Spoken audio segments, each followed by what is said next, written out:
Hello and welcome दोस्तों। तो ये हमारा थर्ड लेक्चर है टेक्निकल एनालिसिस की तरफ बढ़ते हुए। तो ये आप देख सकते हो, ये जो लेआउट है वही ट्रेडिंग व्यू की है पिछले लेक्चर में जो हमने कवर किया है। तो इस चीज़ की आपको पिछले लेक्चर में थोड़ी थोड़ी समझ आ जाएगी। और जैसे जैसे टूल्स को यूज़ करेंगे हम टेक्निकल एनालिसिस करते हुए, तो वैसे वैसे आपको इसका प्रैक्टिकल हैंड्स ऑन भी पता चलता जाएगा। अब बात करते हैं कि लेक्चर 3 में हम क्या सीखने वाले हैं। मैं एक क्वेश्चन पूछता हूँ कि यार ट्रेडिंग कर क्यों रहे हो? अगर ट्रेडिंग कर रहे हो तो करना क्या चाहते हो ट्रेडिंग में? तो उस चीज़ का आंसर है कि हम हमेशा ट्रेंड फाइंड करना चाहते हैं। What are we intending to do in trading is finding trend, and trend find करने के बाद हम ये देखते हैं कि क्या ये अप ट्रेंड है या डाउन ट्रेंड है। क्या ये प्राइस ऊपर जाएगा या ये प्राइस नीचे जाएगा। अगर प्राइस ऊपर जाएगा तो प्राइस के हिसाब से हम लोएस्ट पॉइंट पे बाय करेंगे और सेल करेंगे हाई प्राइस पे। अगर प्राइस नीचे जाएगा तो हम क्या करेंगे, सेल करेंगे अपना मिनिमम लॉस कराते हुए। अब बारी आ जाती है कि मार्केट में कौन कौन से लोग रहते हैं। मार्केट में बायर और सेलर हमें मिलते हैं। बायर वो लोग होते हैं जो शेयर मार्केट में किसी स्टॉक को खरीदना चाहते हैं एक लोएस्ट प्राइस से और उसे ऊपर जाकर बेचना चाहते हैं। और सेलर वो हैं जो मार्केट में किसी एक शेयर को, किसी पर्टिकुलर शेयर को खरीदेंगे और फिर उसे बेचेंगे जब उनका जो शेयर का प्राइस है वो चला गया है ऊपर, और ऊपर जाने के बाद उनको प्रॉफिट मिल रहा है। तो बेसिकली बायर और सेलर का मेंटेलिटी यही है कि वो दोनों ही शेयर को एक लो प्राइस पे खरीदना चाहते हैं और फिर उसे बेचना चाहते हैं हाई प्राइस पे। यानी कि बायर वो है जिसने इस चीज को लोएस्ट प्राइस पे खरीदा। अब वही सेम पर्सन सेलर बन गया जब उसने हाई प्राइस पे किसी शेयर को, किसी स्टॉक को खरीद बेचा। अब ट्रेंड कितने टाइप के होते हैं? ट्रेंड हमारे दो टाइप के होते हैं, अप ट्रेंड और डाउन ट्रेंड। अप ट्रेंड में मैंने यहीं पे ये पॉइंट लिखा है कि हम करना क्या चाहते हैं ट्रेडिंग में। We intend to buy at low price and sell at high price. कि हम लो प्राइस पे किसी एक शेयर को खरीदना चाहते हैं और उसे बेचना चाहते हैं हाई प्राइस में। अब जब डाउन ट्रेंड होगा, डाउन ट्रेंड में क्या होगा कि हम उस चीज को बेचना चाहते हैं इतना जल्दी कि अगर कोई शेयर का प्राइस 100 रुपीज है, अगर हमें पता है कि हमने उस शेयर को 100 रुपीज पे खरीदा है तो वो 80 जा रहा है, तो हमारा मेन फोकस ये होगा कि यार अभी ये 100 का है, अगर मैं 80 पे इसको बेच दूंगा तो मेरा जो 20 रुपए का जो लॉस है वो मैं बियर कर लूंगा। अगर उससे और नीचे चला जाएगा तो मेरा जो लॉस है वो और ज्यादा बढ़ जाएगा। अभी ये आपकी मेंटेलिटी और साइकोलॉजी पे भी डिपेंड करता है कि आप किसी एक चीज को कितने पे खरीद रहे हो, कितने पे बेच रहे हो।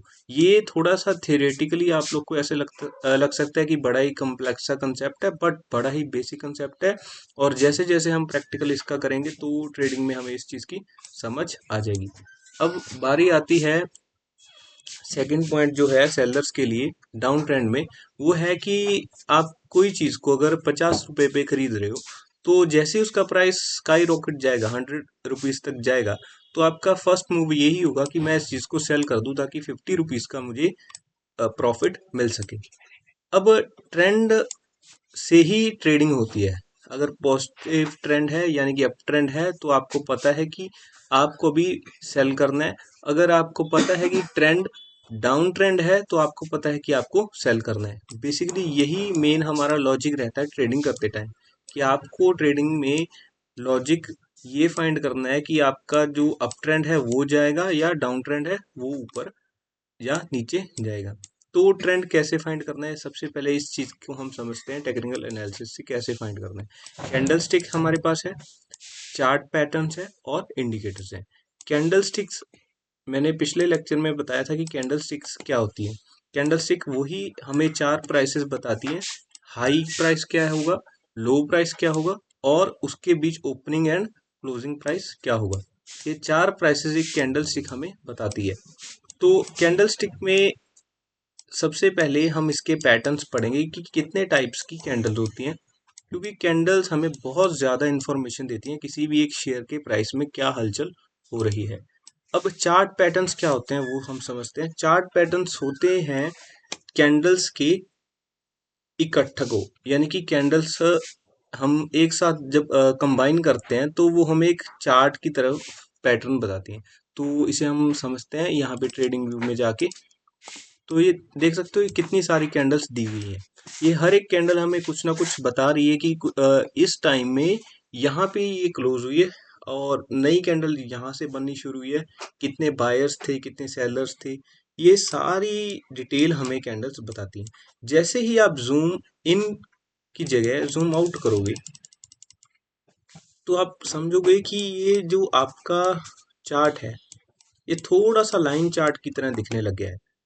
और अब आप प्रिडिक्ट करना आपके लिए थोड़ा सा मुश्किल हो जाएगा अगर आप टेक्निकल एनालिसिस नहीं यूज कर सकते, लेकिन बेसिक अंडरस्टैंडिंग आप ये बना सकते हो कि ये देख सकते हो 2 अक्टूबर 2024 को आपका जो शेयर का प्राइस था टाटा मोटर्स का वो था 947 रुपीज पे।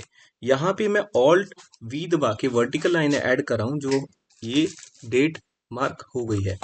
अब डाउन ट्रेंड में ये मार्केट गया है। डाउन ट्रेंड क्या होता है कि प्राइस नीचे गया है।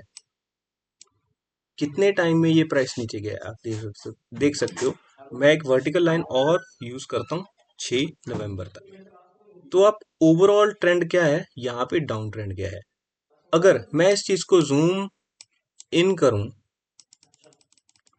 तो मैं ये देखूंगा कि यहाँ पे बहुत सारी कैंडल्स इकट्ठी हो गई हैं और हमें कुछ ना कुछ इन्फॉर्मेशन दे रही हैं। अब ओवरऑल ट्रेंड डाउन ट्रेंड था, लेकिन यहाँ पे आप देख सकते हो कि छोटे छोटे हमें अप ट्रेंड्स भी मिल रहे हैं। अप ट्रेंड क्या होता है, जब प्राइस ऊपर जाता है, कि एक ओवरऑल ट्रेंड में बहुत सारे up trend and down trend हैं। हमारा जो मेन फोकस रहेगा वो ये छोटे छोटे अप ट्रेंड और डाउन ट्रेंड में फोकस करना है हमें, क्योंकि एक ट्रेडर जो होता है वो आज ही खरीदेगा और आज ही बेचेगा। मोस्टली ट्रेडर्स की साइकोलॉजी ये होती है कि मैं आज पैसा मार्केट में डालूं और उस पैसे को इतने टाइम तक आज ही के दिन निकालूं ताकि मेरा एक दिन का थोड़ा सा अमाउंट प्रॉफिट में चला जाए और मैं उसे यूज कर सकूं। तो इस चीज के लिए हमें इन छोटे छोटे ट्रेंड्स को पकड़ना होगा कि यहाँ पे मार्केट अप जाएगी मार्केट डाउन जाएगी। तो ये कैसे होगा, ये सारा होगा हमारा कैंडलस्टिक पैटर्न्स के साथ। तो कैंडलस्टिक पैटर्न्स में हम कैंडल्स के सबसे पहले टाइप्स पढ़ेंगे कि कितने टाइप्स के कैंडल्स होते हैं।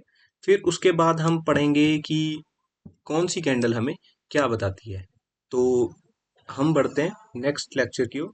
तब तक के लिए टेक केयर, बाय बाय।